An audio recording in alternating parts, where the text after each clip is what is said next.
Do you know those people who rarely lose control? Or the ones who live alone without suffering? Or those who understand others effortlessly and always seem to know how to act? From the outside, this is seen as balance, emotional maturity, inner strength. But what if these behaviors were not exactly signs of maturity?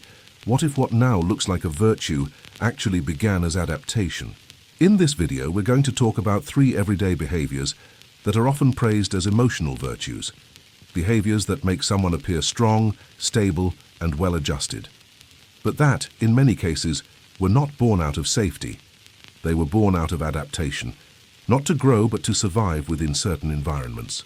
We're going to explore a shared root that connects these 3 behaviors and a common origin that may be more unsettling than most people realize. The first behavior is the constant ability to control one's emotions. You probably recognize this pattern.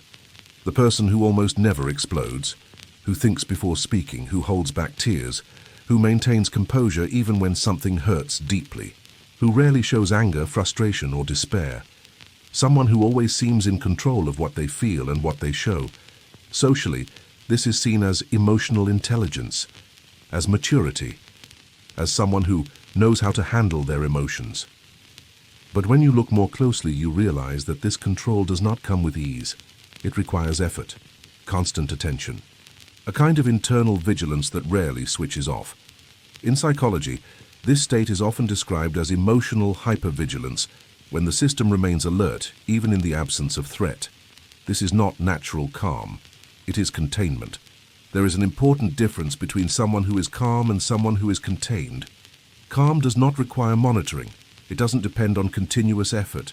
Containment, on the other hand, functions like a brake that is permanently engaged, as if there were a silent rule operating all the time. Don't go too far. Don't feel too much. Don't show too much.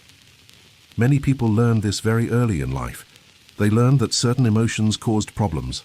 That intensity created tension. That expressing frustration, sadness, or anger could push others away, irritate them, or overwhelm them. So they began to filter, anticipate, reduce, adjust, not because they wanted to be mature, but because they realized too early that feeling freely was not safe.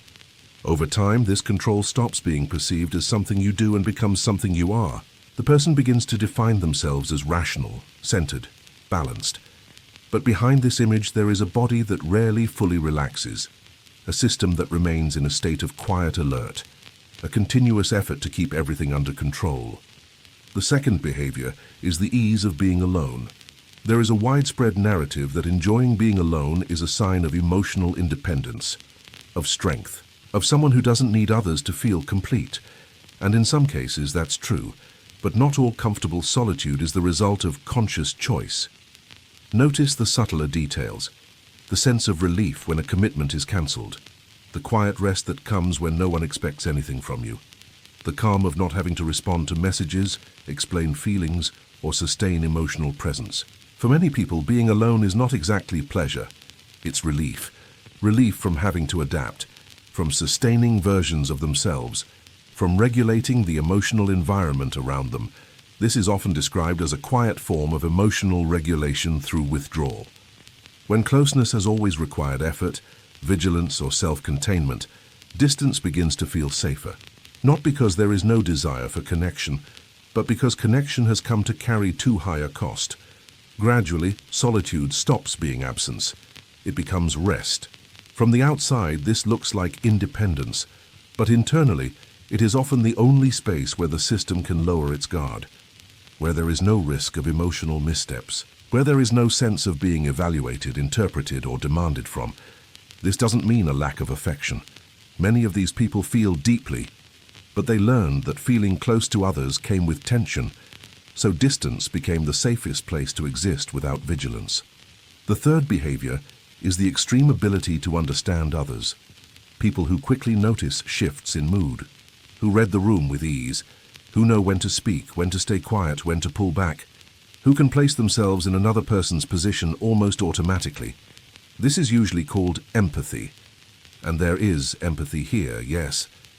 But there is also something else, less visible. For many people, this sensitivity did not arise as a virtue. It arose as a necessity. In unpredictable, emotionally unstable, or inconsistent environments, learning to read others was a form of protection, anticipating reactions, avoiding conflict, adjusting one's behavior to maintain some level of relational safety. This wasn't kindness, it was emotional survival.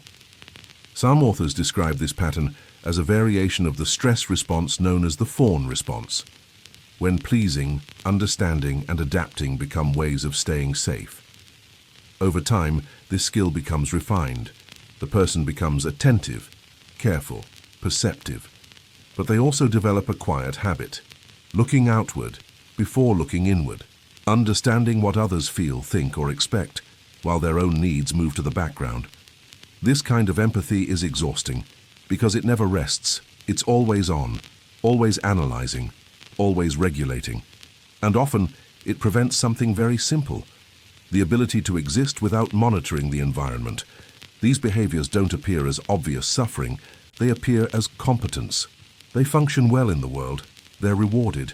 They produce stability, they make someone easy to deal with and mature, balanced. The problem isn't the behavior itself, it's the fact that it can never be turned off. The person doesn't rest inside themselves, they just stay organized. When trauma is unspoken, it doesn't disappear. It turns into a style of functioning. The person learns to exist within certain invisible limits, learns what they're allowed to feel, when they're allowed to feel it, and with whom. Learns to filter emotions before they even fully form. Learns not to trust impulse, not to allow confusion, not to lose control. Over time, this creates a curious relationship with emotions. They're not lived as experience, but managed as a process. Everything goes through analysis, labeling, explanation. Feeling becomes mental. The person understands what they feel, but rarely feels at home inside it. There is always distance, internal monitoring, silent containment. This way of functioning is often praised. People like this rarely cause problems. They don't explode, they don't demand too much, they don't disrupt the environment. They're seen as stable. But this stability comes at a high cost, the gradual loss of spontaneity, the difficulty of relaxing without vigilance, the feeling of constantly sustaining an adjusted version of oneself. Unspoken trauma doesn't create chaos, it creates coherence, a rigid coherence.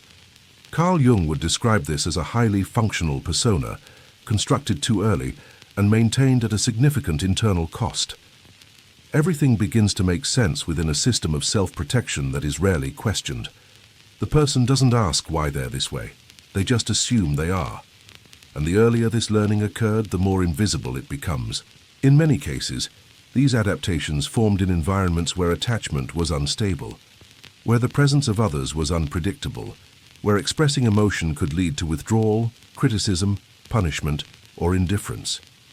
There didn't need to be explicit violence. It was enough that there wasn't sufficient emotional holding, enough that certain parts of the child had no place to land.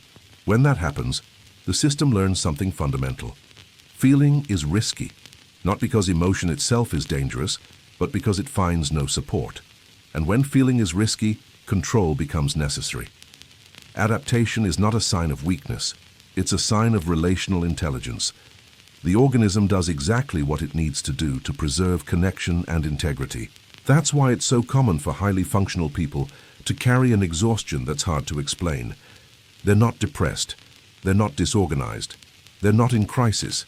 They're tired of maintaining themselves, tired of observing everything, tired of never being able to simply fall into their own experience without calculating consequences.